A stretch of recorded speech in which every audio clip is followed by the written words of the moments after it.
Hi guys, today I'm going to teach you how you can change your EBT card on Doordash step by step. So first, open your Doordash app and go to the payment section. So in here, you'll see your Snap EBT card listed if you've already added one. So just tap on that, and if you have a previous card link, you'll be able to see it here. Simply delete the old card.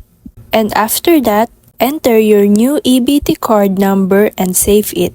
And that's how you update your EBT card on Doordash.